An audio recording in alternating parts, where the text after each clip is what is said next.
शिक्षण आणि उद्योजकता हे दोनच मुद्दे फक्त येणार आहे. आता शिक्षणाबद्दल मॅडमने सांगितलं की त्यांनी म्हणजे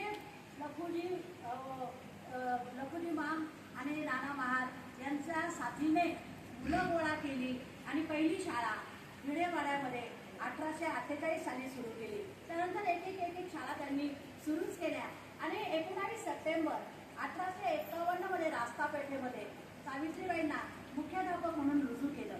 तर त्यावेळेला फक्त मुलांना शिकवणं एवढंच त्यांचं ध्येय नव्हतं, तर मुलांना पंडित कसं करायचं त्यांना, तर समाजाविषयी त्यांच्या मनामध्ये कळवळा सुद्धा निर्माण व्हावा अशा प्रकारचं ते शिक्षण देत होते. आणि त्याचं उदाहरण म्हणजे मुक्ता साळवे.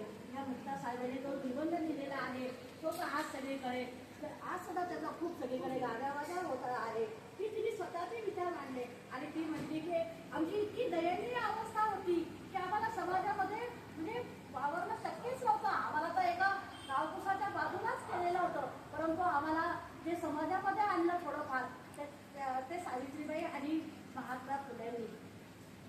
तर अशा महात्मा फुलेंनी शाळा काढल्या, सगळं काही केलं आणि आज आपण काय बघतोय, महात्मा फुलेंनी जी सुरुवात केलेली आहे, आपण आज वर्तमान काळाचा जर विचार केलेला आहे तर सगळीकडे इंग्रजी माध्यमाच्या शाळा सुरू झालेल्या आहेत आणि समाजातील सगळे लोक ज्यांना पैसे आहेत ते इंग्रजी माध्यमाच्या शाळेत घालत आहे आणि 2000 मराठी शाळा बंद पडलेल्या आहेत.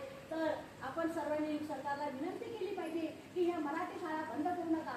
तर या मराठी शाळा जर बंद झाल्या तर आपल्या गोरगरिबांची मुलं कुठं जातील, कुठे शिकतील आणि ते शिक्षणापासून वंचित राहतील असं मला सांगायचं आहे. दुसरं म्हणजे उद्योजकता. या उद्योजकतामध्ये महात्मा फुलेंनी त्यावेळेला कॉन्ट्रॅक्टर आपण म्हणतो, तर त्यावेळेला त्यांनी काचरचा पूल आणि तो जो एक कालवा बांधलेला आहे, खडकवासल्याचं धरण आहे, त्यावेळेला दगड पुरवले आणि काचराच्या पुलासाठी त्यांनी चुना पुरवलेला आहे. त्याच्यातून त्यांना जे काही उत्पन्न मिळालेलं आहे ते उत्पन्न ते समाजासाठी ह्या सगळं दीनदलितांसाठी त्यांनी त्याचा उपयोग आणला.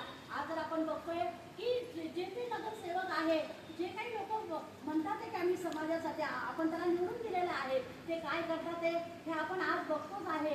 ते काही स्वतःच फक्त स्वार्थ बघतात आहे, समाजासाठी काही जास्त करताना आपल्याला दिसत नाहीये.